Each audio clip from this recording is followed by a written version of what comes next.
भाकपा माले आज उजियारपुर प्रखंड के वीरनामा उच्च विद्यालय स्थित पुस्तकालय में चौथा शाखा सम्मेलन हक दो वादा निभाओ जन संवाद का आयोजन कर चंद्रशेखर राय, अवधेश दास एवं महेश पासवान की 3 सदस्यीय अध्यक्षता में किया। सम्मेलन की शुरुआत शहीद वेदी पर माल्यार्पण एवं पुष्पांजलि अर्पित करते हुए आरंभ किया गया। सम्मेलन का विधिवत उद्घाटन करते हुए भाकपा माले जिला स्थायी समिति सदस्य महावीर पोद्दार ने कहा कि मुख्यमंत्री नीतीश कुमार ने जाति आधारित जनगणना की रिपोर्ट सार्वजनिक करते हुए विधानसभा में घोषणा किया था कि 94 लाख से अधिक परिवार गरीब हैं जिन्हें 2-2 लाख रुपए की सहायता दी जाएगी, किंतु 6 महीने बीतने के बाद भी किसी को राशि नहीं मिली, जबकि 72,000 से कम का आय प्रमाण पत्र अंचलाधिकारी नहीं बनाते हैं। उन्होंने कहा कि 70,000 रुपए से कम गरीब प्रमाण पत्र, आय प्रमाण पत्र, स्मार्ट मीटर पर रोक, 10D वास आवास की भूमि, पक्का मकान, 200 यूनिट फ्री बिजली, मनरेगा में करोड़ों का घोटाले की जांच, CDPO की बर्खास्तगी सहित अन्य मांगों को लेकर 22 अगस्त 2024 अंचलाधिकारी के समक्ष प्रदर्शन करने का ऐलान किया।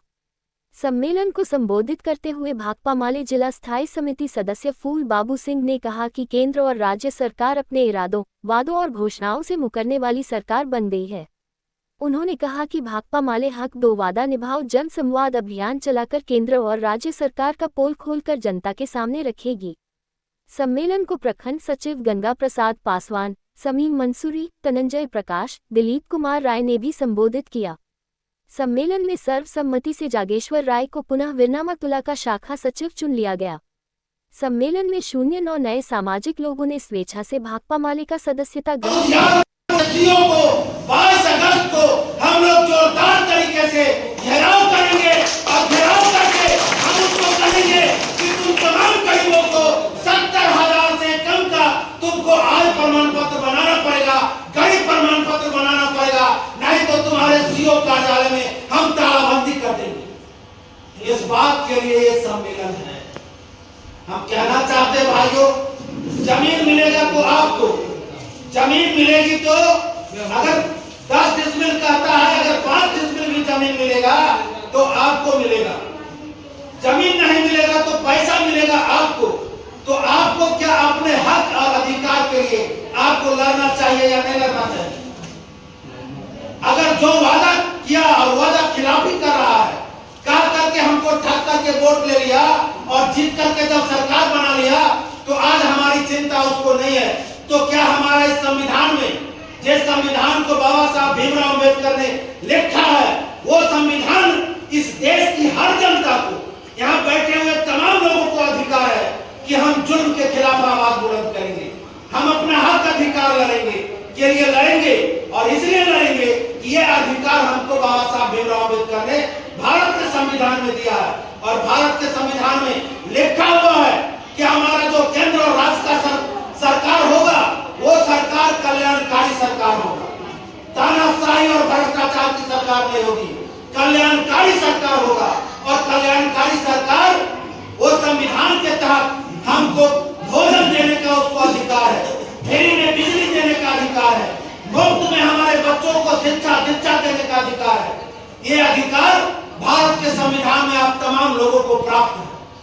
लेकिन दुर्भाग्य है कि जो गरीब जनता है वो उसको शिक्षा और ज्ञान से अभी से कुछ 6 महीना पहले वो आरजेडी के साथ मिलकर सरकार चला रहे थे। जब नीतीश जी इधर होते, आरजेडी के तरफ होते, महागठबंधन के तरफ होते हैं, तो महागठबंधन के तरफ जब नीतीश जी होते हैं तो जनता के लिए कौन कौन सी लाभकारी योजना है उसके लिए उनको विमर्श किया जाता है कि आप काम करें। और नीतीश जी जब बीजेपी के तरफ होते हैं तो जो जमींदार जो लोग हैं, पूंजीपति उद्योगपति जो लोग हैं, वो लोग यही पे वो काम करते हैं, फिर जनता का सुध बुध भूल जाते हैं। गांव में एक कहावत है, सच बोलने को मारा जाए, झूठा जग बतिया। तो पूरा देश इसी का शिकार हो गया।